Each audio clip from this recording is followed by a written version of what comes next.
కాంగ్రెస్ పార్టీకి ఓటమి భయం పట్టుకుందన్నారు మాజీ మంత్రి జగదీష్ రెడ్డి. నల్గొండలో కాంగ్రెస్ పార్టీకి 1,00,000 ఓట్లు కూడా వచ్చే పరిస్థితి లేదన్నారు.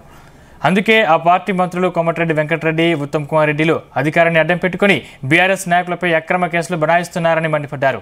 ఆ పార్టీ అధికారంలోకి వచ్చిన 4 నెలల్లోనే ప్రభుత్వంపై రైతులు తీవ్ర వ్యతిరేకతను వ్యక్తం చేస్తున్నారని దుయ్యబట్టారు.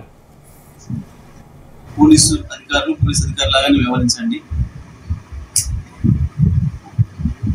ఇవాళ ప్రత్యేకించి ఇసుకకు సంబంధించి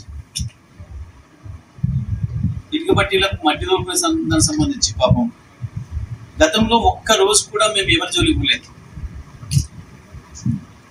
ఎవరు బ్రతుకులు వాళ్ళు బ్రతుకుతారు, పార్టీ ఏదున్నా వాళ్ళ పని వాళ్ళు తీసుకుని బ్రతుకుతారు. ఎవరు కూడా ఎవరి జోలికి పోయి పని లేదు అని చెప్పేసి మేము ఆ విధానం పాటించాం. అన్ని పార్టీలు సమానంగా చూసే విధానం పాటించాం. కానీ వాళ్ళ కాంగ్రెస్ పార్టీ ఇష్టం వచ్చిన రీతిలో మాఫియాగా తయారై అంతా కూడా ఉత్తమ్ కుమార్ రెడ్డి గారి కనుసన్నలో జరుగుతుంది. ఉత్తమ్ కుమార్ రెడ్డి గారి కండువ కప్పుకోకపోతే ఎవరికి ట్రాక్టర్ ఉండకూడదు, ఎవరి ట్రాక్టర్ నడవకూడదు. నిబంధనలు ఎవరికైనా ఒక తీరు ఉండాలి.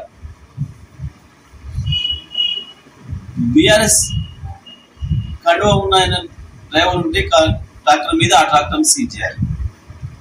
కాంగ్రెస్ కండువ కప్పుకున్న వదిలేయండి. చేసింది వాళ్ళు చట్ట ప్రకారం తప్పైతే అందరు సమానంగా చేయండి. సమస్యల నుంచి బయటపడడం కొరకు, సమస్యలు పక్కదారి పట్టించడం కొరకు లేని కేసుల గురించి మాట్లాడి ప్రజలకు సమస్యలే లేవన్నట్టు పక్కదారి పట్టించే ప్రయత్నాలు చేసింది. దాంట్లో కూడా ప్రజలకు ఒకటొక్కటిగా అన్ని విషయాలు అర్థమైంది.